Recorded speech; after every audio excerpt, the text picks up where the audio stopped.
TV is making TV watchable again. Join us on the Active Kingdom Entertainment Network. Download Taken TV from your App Store now.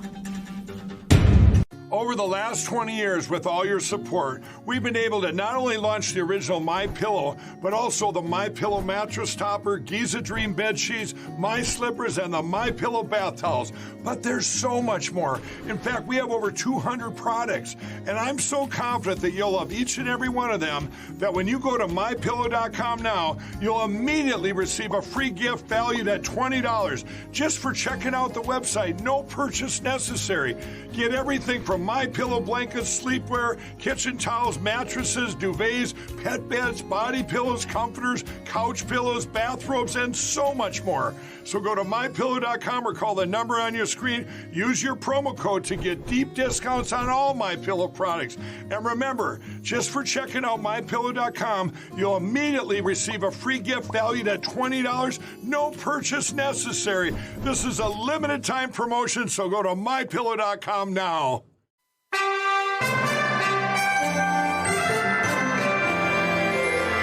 From the heart of our nation's capital, here's Family Research Council President Tony Perkins. Good afternoon. Hope you're having a fantastic day. Welcome to this Thursday edition of Washington Watch. I'm Jody Heiss, the Senior Vice President here at the Family Research Council, and happy to be filling in this evening for Tony, and extremely honored to have you on board with us as well. Let me give you a rundown of what we'll be discussing today. On this edition of Washington Watch, we have a third bank memo that has been released now as part of the Oversight and Accountability Committee's investigation into the influence peddling schemes of the Biden family. The Democrats are saying it's all smoke and no fire, but friends, there is lots and lots and lots of smoke. So where's all this pointing? Well, I'll be joined here in just a few moments with Congressman Matt Rosendale of Montana to discuss that.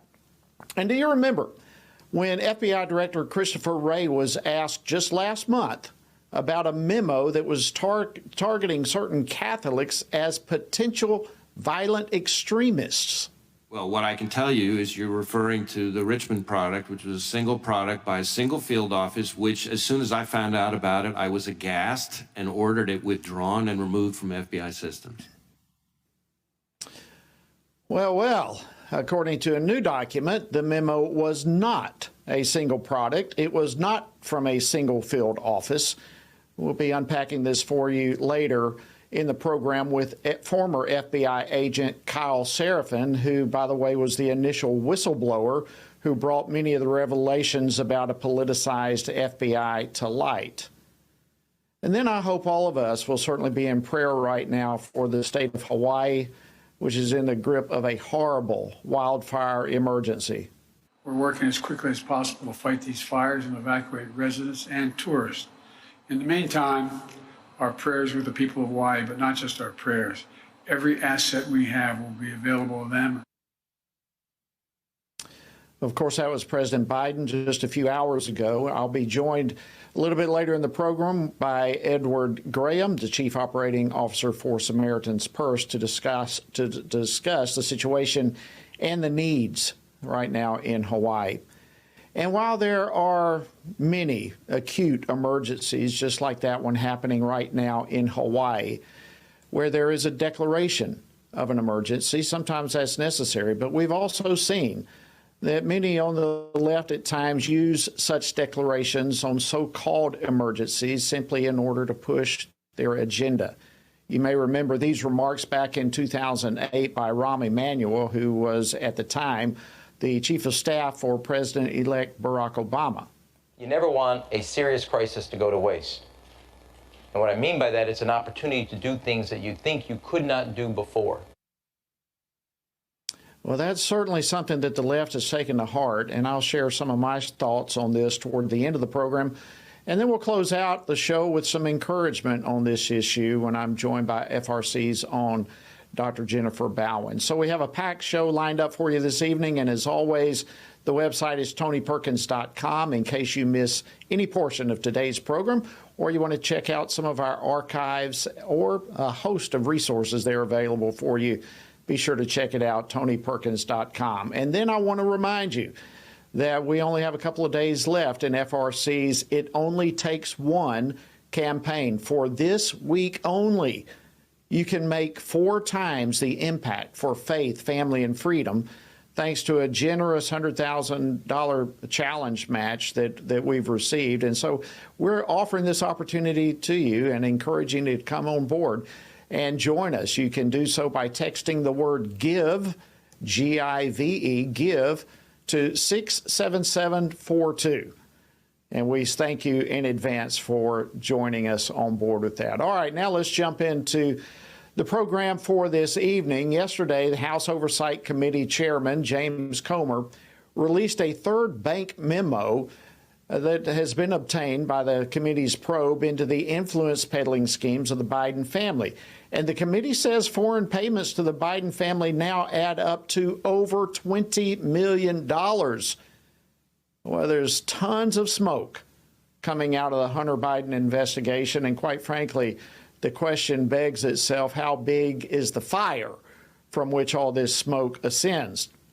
And how in the world could Vice President then, Joe Biden, have not known about all his son's business dealings, seeing that they spoke on a regular basis? Well, joining me now to discuss this is Congressman Matt Rosendale. He serves on the Committee on Veterans Affairs and Natural Resources, and he's a great member of the House Freedom Caucus. He represents the 2nd Congressional District of Montana.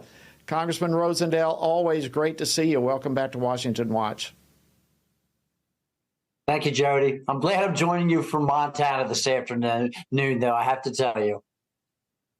Well, I know compared to the swamp, Montana is absolutely a heaven in so many ways. I love your great state. Let's get into this. What is your basic assessment of the latest memo that has been released from Oversight Chairman Comer? I think Jamie's doing a great job. He has exposed the Biden crime family for what they truly are. They have sold our nation out. The vice president, or the president, while he was serving as vice president with China and his son to Kazakhstan, Russia, Ukraine. People wonder why I've been so opposed to sending billions and billions of dollars to Ukraine during this conflict with Russia. While it's an unprovoked war, Russia is completely wrong. What I do know is when you send cash monies to a country like that, all it's going to do is continue to perpetuate and worsen the corruption that has taken place and had been taking place for many years before Russia ever invaded the nation. And now we are seeing by bank statements that Hunter Biden was tied directly to it. Again, we know that at that time, Vice President Biden was negotiating deals with China, and we have seen that his entire family has been enriched. And it is absolutely disturbing to see that the current resident in the White House, President Biden, basically profited off of selling our nation off to foreign countries. Yeah, it really is disturbing, and it seems like every day more and more smoke is coming to surface here. And yet what's puzzling and disturbing to me, quite frankly, not surprising, but nonetheless disturbing, is how the legacy media looks at all this. And it's like they look at one piece of the puzzle and then they say, okay, well, that's a piece of the puzzle, and they ignore it totally. But the reality is we have this piece and we have this piece and we have all this starting to come together. What is the picture beginning to look like in your mind as all the pieces begin to fit into place? Oh, it was absolutely a pay-to-play operation that the vice president, or the president now, President Biden, had set up with his family so that they could all benefit from his position of power. And he sold that power. You know, it's interesting, Jody. We had a gun store in Great Falls, Montana about a month ago that was raided. By 20 armed IRS agents, not ATF. This was a gun store and a shooting range, and they had 20 IRS agents raid that store. They were fully dressed in body armor, and each one was outfitted with an AR-15, and they took 13,800 documents. We haven't seen anything like that happen to the Delaware residents of President Biden, with all of the clear transactions that have been exposed through the bank records that Representative Jamie Comer has been able to acquire, and show the trail of corruption that leads directly to the White House door. Wow. Yeah, I did read about that raid that you're referencing, and yeah, the comparison between the two is stunning. You know, it was somewhat comical to watch. I don't know if you saw yesterday on Fox News, Peter Doocy, he actually asked about the testimony of Hunter Biden's former business partner, Devon Archer, to the president. And he said to the president, he says that you were on speakerphone more than 20 times. And that exchange, here's what the president had to say. There's this testimony now where one of your son's former business associates is claiming that you were on speakerphone a lot with them, talking business. Is that what? Never talk business in anybody. And I knew you'd have a lousy question. Well, why is that a lousy question? Because it's not true. Was that a lousy question? It's a perfectly good question, and the rest of the country is wondering why there's not any professional curiosity with any so-called journalists across the nation. It's up to Peter Doocy to try and expose this. It's just unbelievable. Again, President Trump makes a telephone call to Zelensky and says, if you don't clean up your corruption, we're not going to continue to send you aid. Joe Biden calls up Zelensky and says, if you don't drop an investigation against my son, then you're not going to get aid. Oh, and by the way, we want to make sure that he is positioned on all of these boards so that he can generate revenue for the Biden crime family.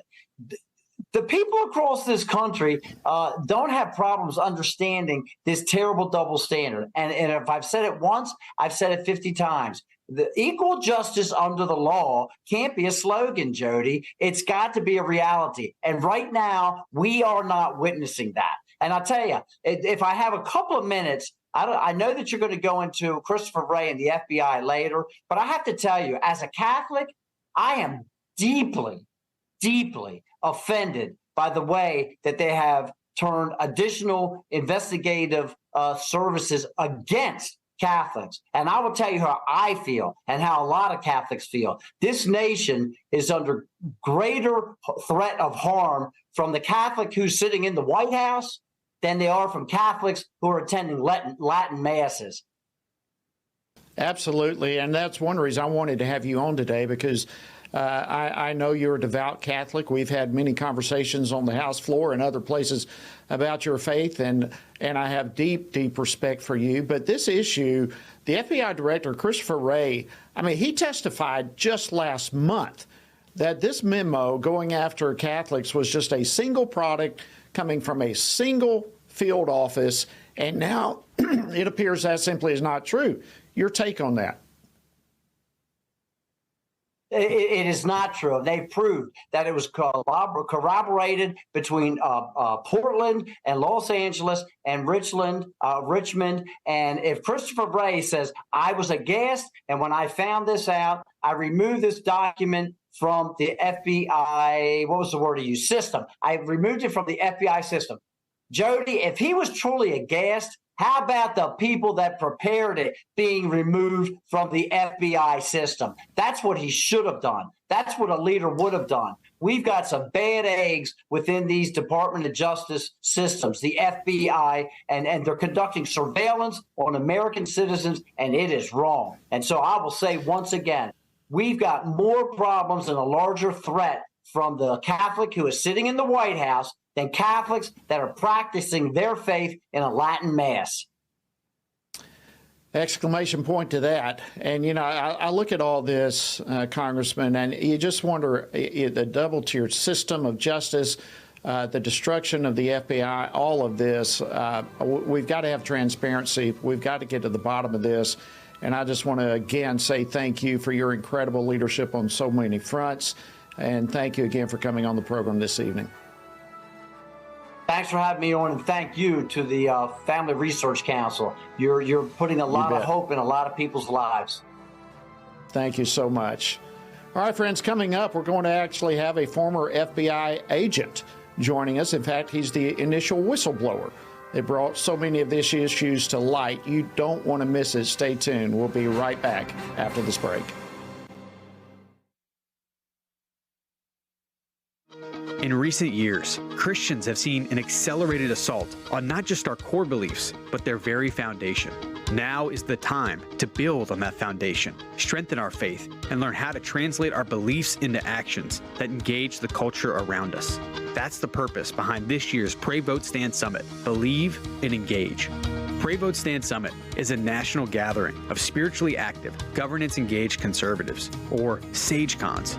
We'll hear from Christian leaders, worldview experts, government officials, and more.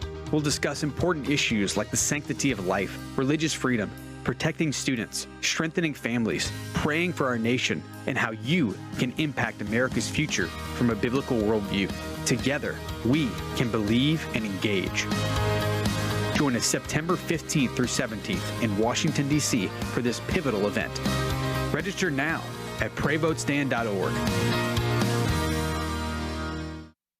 Everything we do begins as an idea. Before there can be acts of courage, there must be the belief that some things are worth sacrificing for. Before there can be marriage, there is the idea that man should not be alone. Before there was freedom, there was the idea that individuals are created equal. It's true that all ideas have consequences, but we're less aware that all consequences are the fruit of ideas. Before there was murder, there was hate. Before there was a Holocaust, there was the belief by some people that other people are undesirable.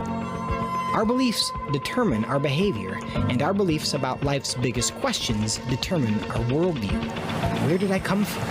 Who decides what is right and wrong? What happens when I die? Our answers to these questions explain why people see the world so differently. Debates about abortion are really disagreements about where life gets its value. Debates over sexuality and gender and marriage are really disagreements about whether the rules are made by us or for us. What we think of as political debates are often much more than that. They're disagreements about the purpose of our lives and the source of truth. As Christians, our goal must be to think biblically about everything. Our goal is to help you see beyond red and blue, left and right, to see the battle of ideas at the root of it all. Our goal is to equip Christians with a biblical worldview and help them advance and defend the faith in their families, communities, and the public square. Cultural renewal doesn't begin with campaigns and elections. It begins with individuals turning from lies to truth. But that won't happen if people can't recognize a lie and don't believe truth exists. We want to help you see the spiritual war behind the political war, the truth claims behind the press release, and the forest from the trees.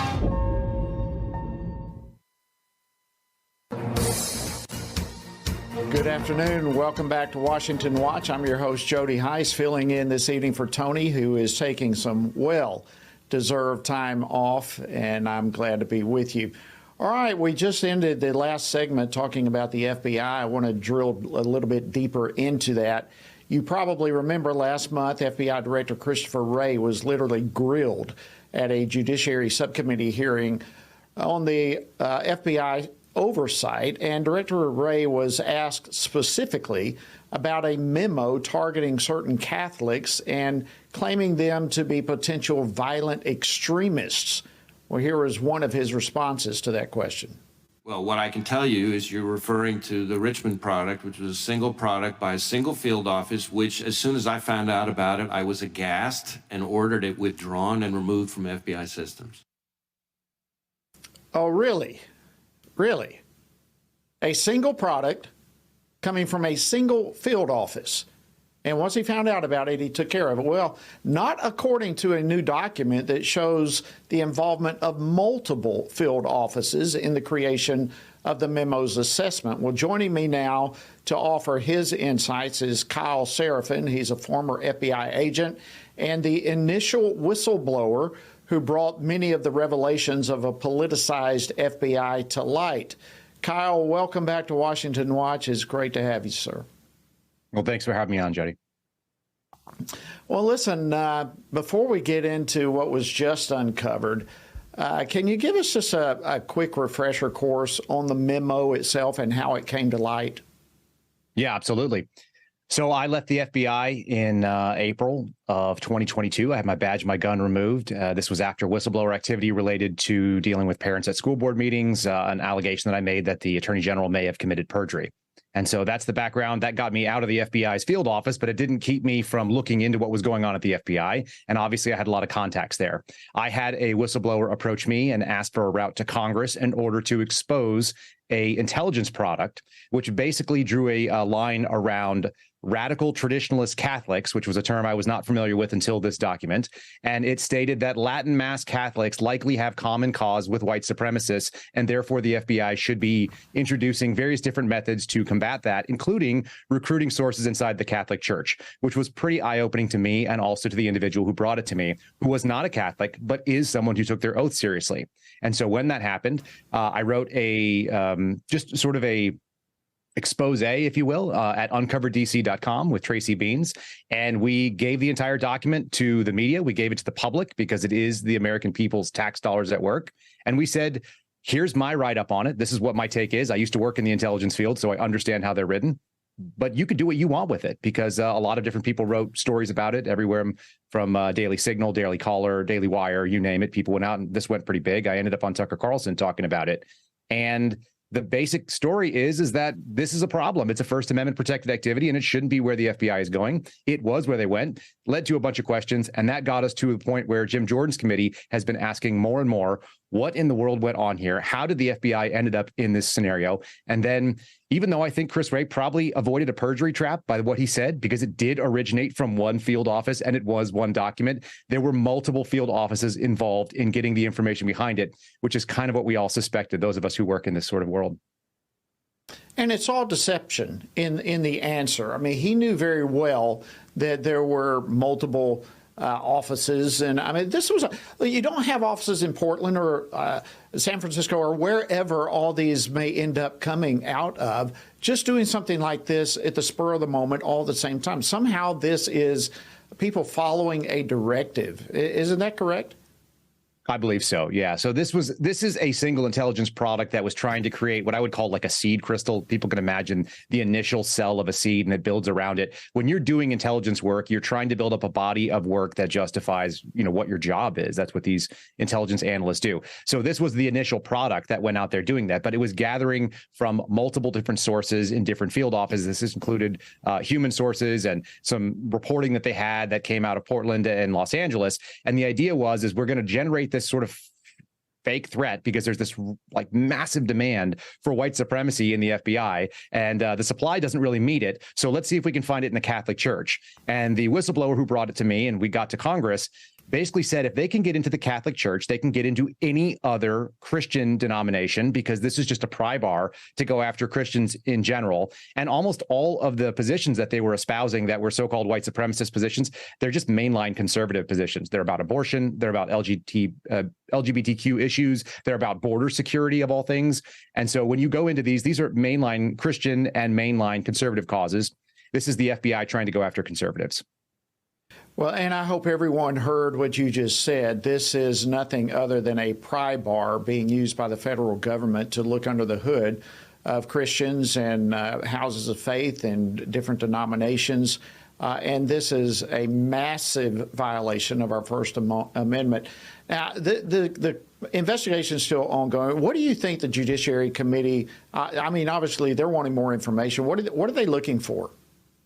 They're looking for the names of the people that approved it, because this was approved by both an intelligence analyst, an intelligence supervisor. Then it went to an attorney who was the lead person in the Richmond field office. They're going to want to know who was also approving these source operations that were happening in the other field offices. So now we have multiple field offices involved. So there's a web of people that are interested in going after Catholics. The question is, who are they and how pervasive is it in the FBI? We also saw stories like Mark Hout, who was arrested by the Bureau in Philadelphia. So there's other anti-Christian, anti-Catholic bias that is being seen. And the craziest thing about it, for those of us that worked in the FBI is one of the most Christian and probably the most Catholic organizations that I've ever seen in the federal government. There are so many Catholics that work there, and even Latin Mass Catholics who would travel from Quantico while they were at the academy would go down to some of these parishes in the Richmond field office. And they reached out to me individually, even though I was out of the Bureau, and they were furious with what this said. So there is this strange dividing of the ranks, and obviously they're targeting people even within the Bureau. All right, 30 seconds left. FBI Director Wray says that there is an inspection underway. Explain to us real quickly, what does the FBI mean by an inspection? So there's an entire division. It's called Inspection Division. They're supposed to do internal investigations, but you'll be shocked to learn that when the FBI investigates itself, it often finds that the FBI is not guilty of what the FBI has accused itself of. So it often comes up in a very favorable manner. You know, the government looking after the government is not a good watchdog. Wow. Thank you, former FBI agent Kyle Seraphin. Always great to talk with you. Thank you for your leadership. That's my pleasure. All right, friends, coming up, we are going to shift gears and talk about the wildfires in Hawaii. Obviously, that has prompted an emergency proclamation from the governor there. Well, what's going on, and what can we do to help out? Stay tuned to find out. We'll be back right after this break.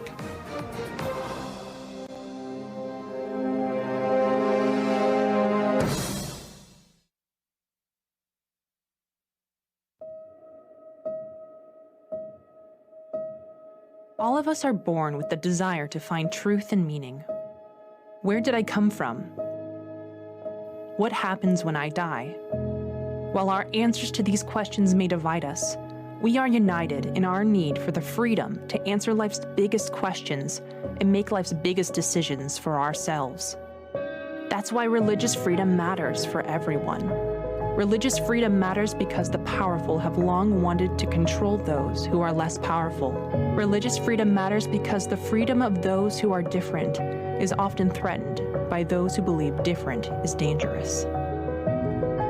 Leah Sheribu, a Christian teenager in Nigeria, remains a captive of Boko Haram for her refusal to renounce her Christian faith. Chinese pastor Wang Yi is serving a 9-year sentence for speaking publicly against the Chinese government. All of this because people in power decided different is dangerous.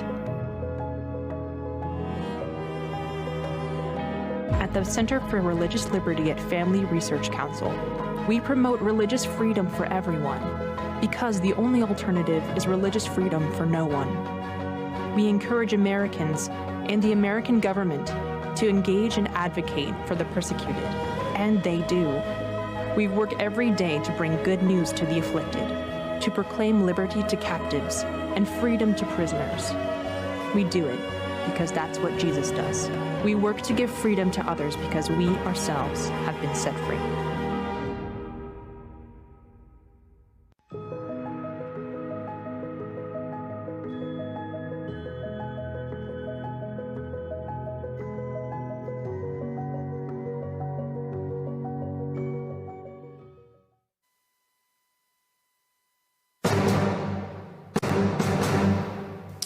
Welcome back to Washington Watch. Hope you're having a fantastic day. I'm your host this evening, Jody Heiss, and welcome aboard. Well, at this point, obviously, all of us, our thoughts and prayers are going up for those in Hawaii who right now are in the grip of a wildfire emergency.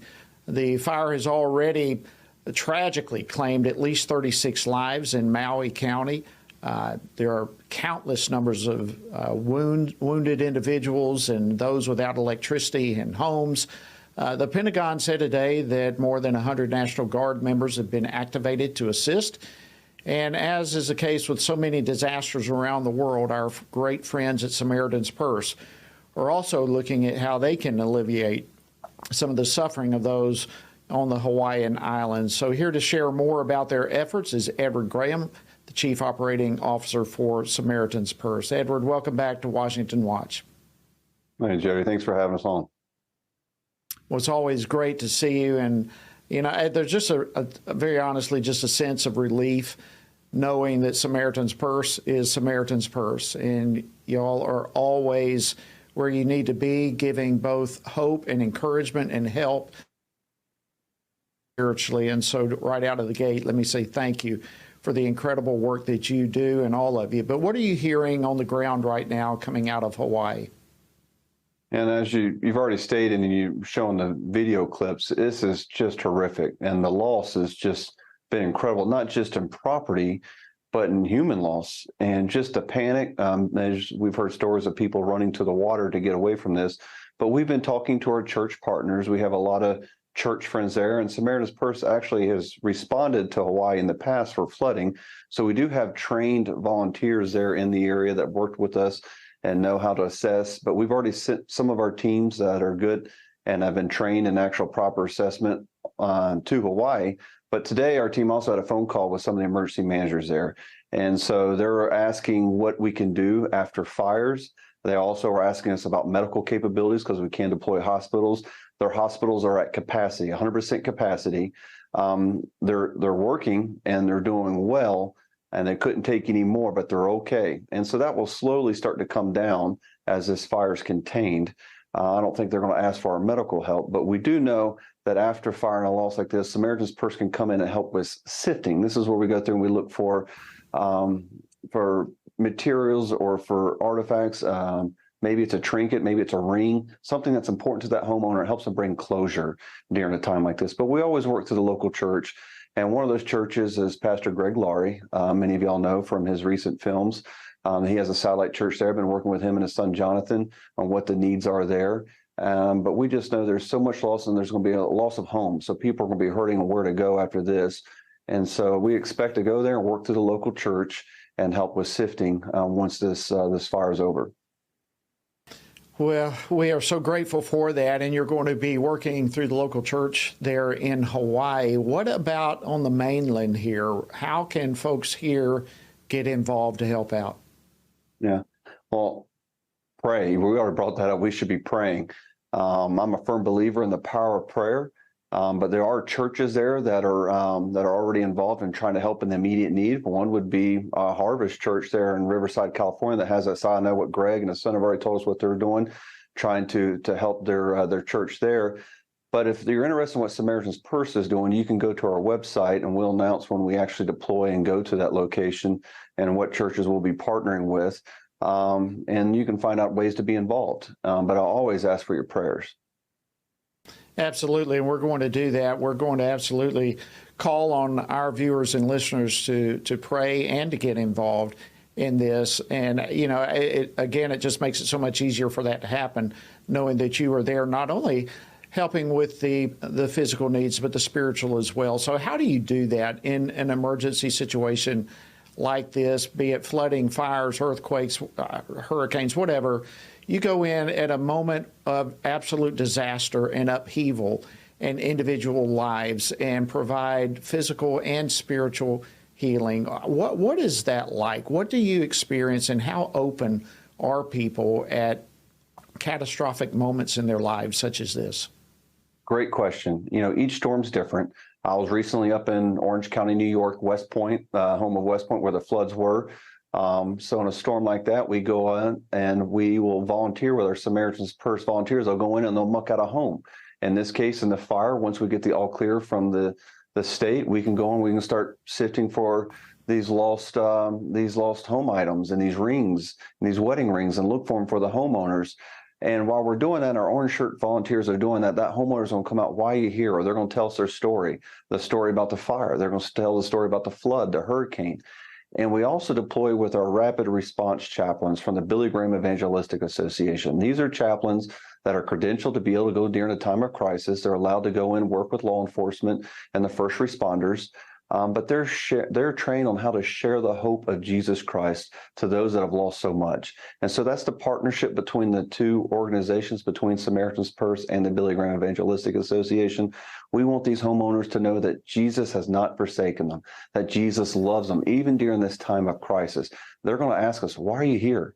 or they're going to ask us, has Jesus forsaken me? And that's when the chaplains can answer the questions while the orange shirt Samaritan's Purse volunteers are out there serving and loving their neighbor in the ditch of the world. Edward, give us your website to Samaritan's Purse one more time. SamaritansPurse.org, and it will say how to get involved. It shows other places around the country that we're currently working in domestic, and it'll post as soon as we deploy and get approval to start working in Hawaii. It'll say that up on the website as well. Edward Graham, thank you so much for coming on Washington Watch, and thanks to you and all your team at Samaritan's Purse for the incredible work you do. I appreciate it. Thanks for all you do and Tony does. Thank you so much. All right, friends, coming up, there's a reason why the left does so much fear-mongering. It's because fear opens the door for them to take control. We'll unpack more of this for you right after the break. Stay tuned.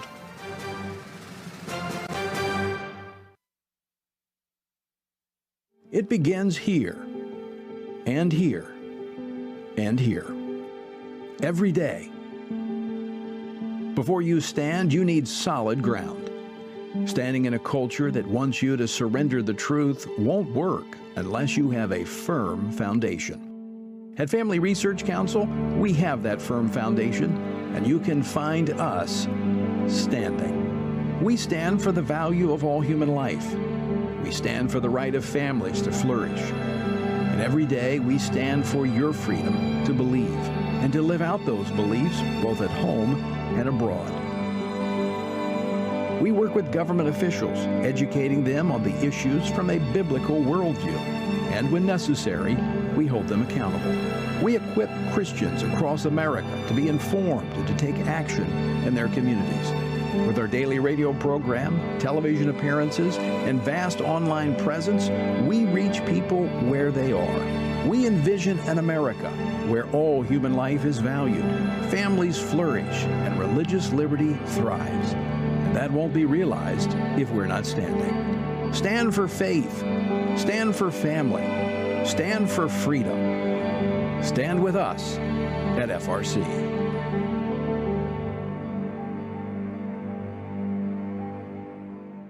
I'm often asked by people, Tony, how do you stay encouraged? How do you deal with all of the stuff in Washington, D.C., the negative policies that are attacking our faith, our family, and our freedoms?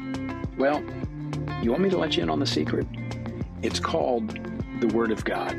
And that is why the Family Research Council embarked on Stand on the Word, a 2-year journey through the Bible. It's a chronological Bible reading plan with just 10 to 15 minutes a day. In 2 years, you will have covered the entire Bible. And to go along with this, Monday through Friday, I do a morning devotional that goes along with the reading of the day. It's all designed to encourage you on this journey because the Word of God, as the psalmist said, in my affliction, here's my comfort.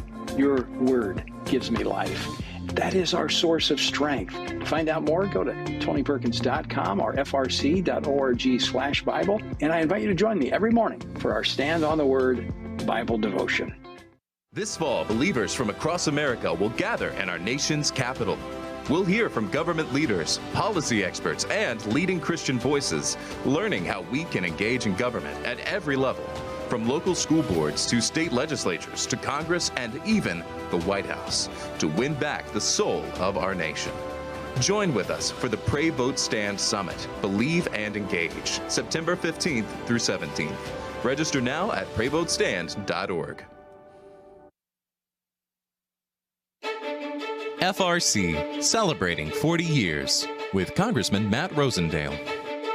I think that the ability to get the message out to a larger audience is critically important, and 40 years that the Family Research Council has been doing that is not only gives hope to the members of Congress and Senate that are up here serving so that they know that they have that strong ally. We need your support. We need your voice out there, and the families across the country need it. And thank you again for everything that you do.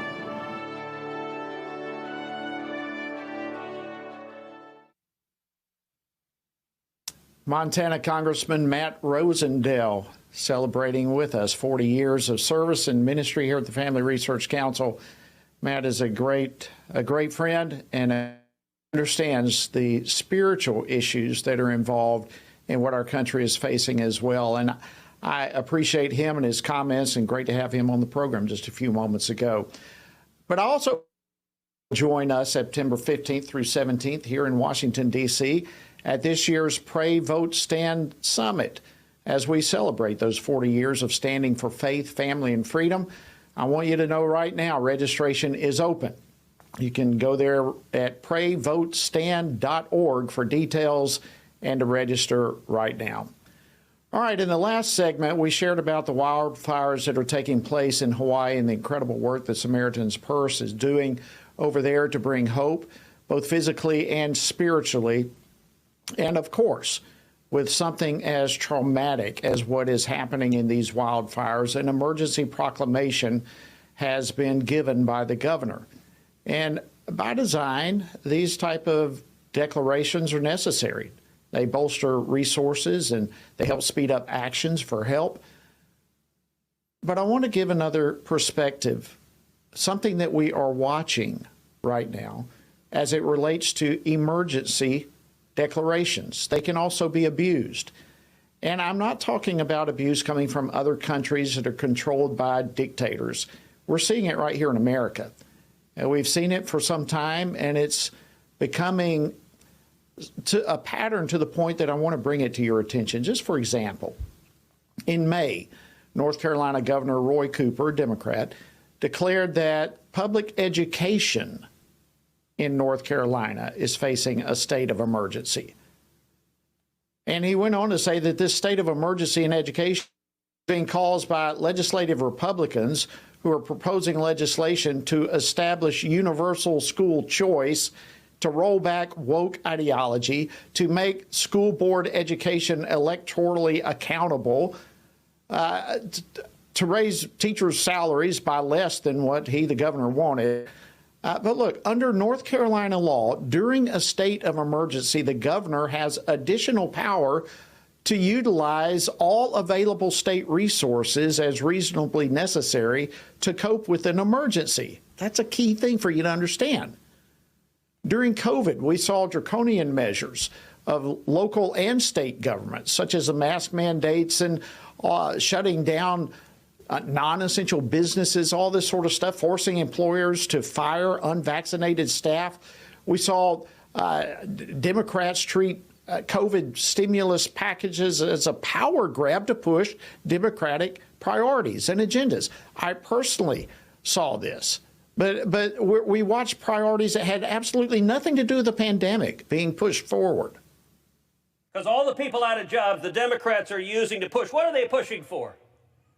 Changing the emission standards on airplanes.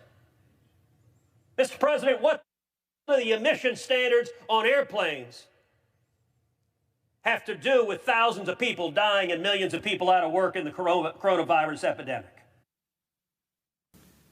Great question. Of course, that was Cruz. But last month, even, yet another example, 9 senators, including Elizabeth Warren, a Democrat from Massachusetts, and Bernie Sanders and others, they asked the president last month to declare a national climate emergency to unlock the broad powers of the National Emergency Act. Well, doing so would allow the Biden administration to rapidly develop a bold array of different rules that would simply impose enormous burdens upon private industries. And look, the point is, I think you're getting this. We are watching a rash, if you will, of emergency declarations all over the government, or all over the country, which is allowing the government to take all sorts of draconian hands. We're watching it with the climate right now. We have a climate emergency. In fact, the Weather Channel is saying this as well. I mean, we're watching this all over the place. In fact, clip number 2, play that for me real quickly. Are you prepared to declare a national emergency with respect to climate change? I've already done that. We're moving. It is the existential threat to humanity. All right, this is my point. We're watching it from the federal level. We're watching it on the state level, all over the place. This is what we even aired earlier, just the use of Rahm Emanuel's let a crisis go to waste. And so what happens is the creation of a crisis and then the grabbing of power to take control. And I've got a whole list of them here. I mean, from education emergencies, of course, healthcare emergencies, LGBTQ emergencies, abortion emergencies, climate, a monkeypox emergency, all these things. Now, listen, I want to share something with you that I witnessed this personally as a member of the Oversight Committee in Congress for 8 years. But I watched personally during the pandemic, the COVID pandemic, the Democrats take charge of saying we have a health emergency and therefore we need to change election laws. So we take this emergency, say it's an emergency that now demands that we change election laws. And of course, we saw so many problems with that. Look, I want to share something with you that's very important. And then I want to transition and go on from here. But when you start hearing phrases like state of emergency, and it's popping up for all other reasons other than legitimate reasons, like what we're seeing in Hawaii right now, totally legitimate, and that should be. It is a state of an emergency. But when you see that terminology used for other things, it should raise a red flag. One thing that I saw in Congress firsthand, and I want to lay this out as effectively as I can, it seems as though the Democrat Party has one thing in mind every day. It seemed to me every day Nancy Pelosi woke up, she had one thing on her mind, and that was to advance her agenda. Republicans, on the other hand, tend to be more focused on things like elections. So we want to win an election. Important, and we need to win. But let me tell you, at the end of the day, the one who moves the agenda wins. The one who moves the agenda changes the trajectory of the entire country. And so we are watching various tools being used for the purpose of disregarding legislative bodies and granting executive authority to move a liberal agenda forward. And such is the case more often than not, it seems these days, with the state of emergency. We saw, look what's happening right now to Tommy Tuberville. The emergency that's being created is he's shutting down the military. But the purpose behind all of this, they're trying to advance abortion policies forward and cram illegal abortion policies down the throats of our military. And if it wins there, it happens everywhere. The climate. Look, let me give you this. The economic emergency, the economic crisis. Sorry, we just had an economic crisis emergency, whatever, that produced the Inflation Reduction Act, which had nothing to do with reducing inflation. It had everything to do with advancing climate change policies and green energy policies. So I hope you catch what I'm trying to communicate here. Just keep a red flag.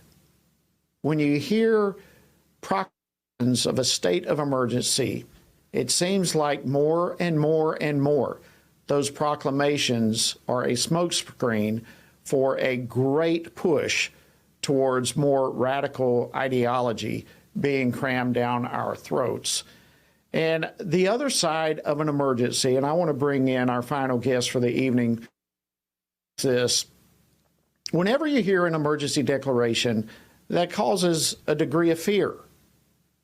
And I want to talk about this. An ill-motivated government leader trying to take advantage of a crisis.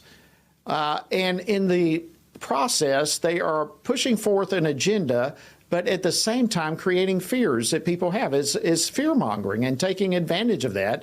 And throughout Scripture, we're told repeatedly not to fear, and with good reason. Fear takes power away from us. Fear gives power to the enemy. And it's a psychological battle as well as a spiritual battle. Well, joining me now to discuss this further is Dr. Jennifer Bauwens. She's the director of the Center of Family Studies here at the Family Research Council. She has extensive clinical and research experience working with survivors of trauma and abuse, and has also taught on psychological trauma and research methods in several graduate programs. Jennifer, welcome back to Washington Watch. It's good to be with you again, Jody. Well, it's always great to have you. Listen, give us a little more background on some of the work that you've done on fear and the fear created by crisis in people's lives. Yeah, so I have a background working with some of the large-scale traumas that our nation has faced. I've done research and clinical work on 9/11, Hurricane Katrina. And one thing that I'd say is I'm so glad you're having this conversation around words, because in my field, my previous field, in trauma, what I see is the word trauma has been overused. And so, people will say, I didn't get a parking spot and it was so traumatic, or, they'll use it very loosely. And I think that's what we're seeing with the word emergency. And the problem with that is that it minimizes those true emergencies. It minimizes, or in the case of trauma, it minimizes the true trauma while generalizing, every experience to the level of an emergency. And that promotes fear, but it also, people aren't psychologically ready to respond to a state of emergency, because everything's an emergency. And that's a problem. We saw that with Hurricane Katrina and the other hurricanes that preceded Katrina, because people had heard those warnings and they didn't turn out to be that bad. So some people stayed during Hurricane Katrina, and we know the unfortunate results of that.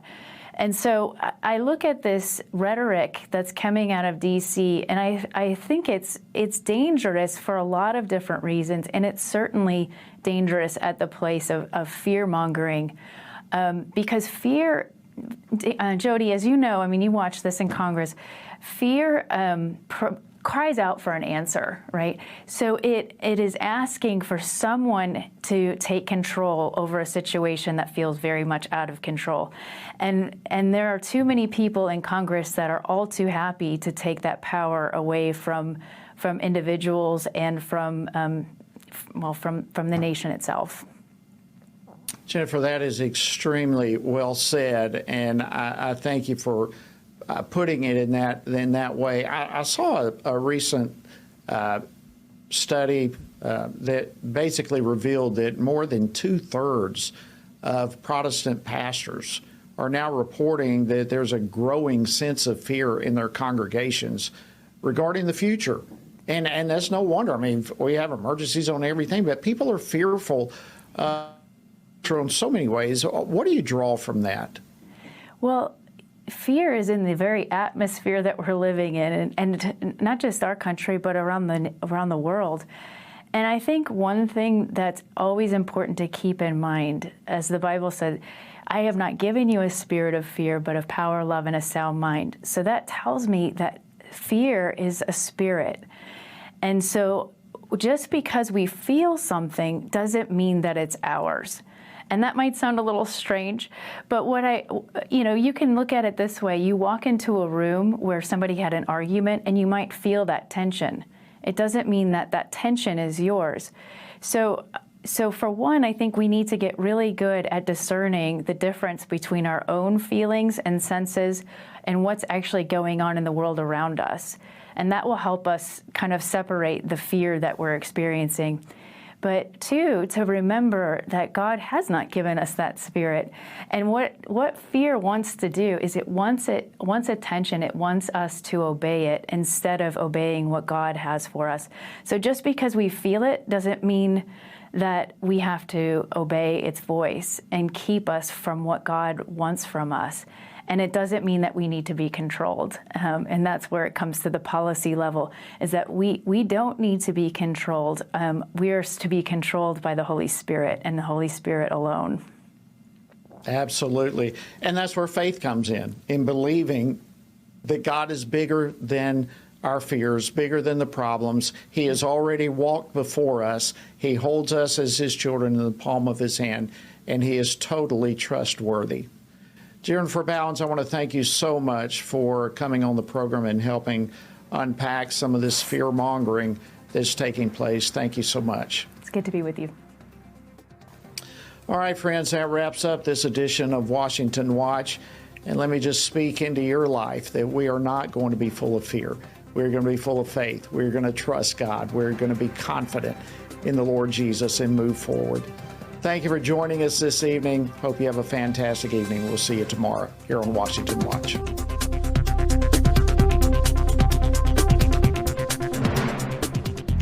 Washington Watch with Tony Perkins is brought to you by Family Research Council and is entirely listener-supported. Portions of the show discussing candidates are brought to you by Family Research Council Action. For more information on anything you've heard today, or to find out how you can partner with us in our ongoing efforts to promote faith, family, and freedom, visit TonyPerkins.com. Also, to leave a comment about Washington Watch, call our watch line at 1-866-372-7234. That's 1-866-372-7234.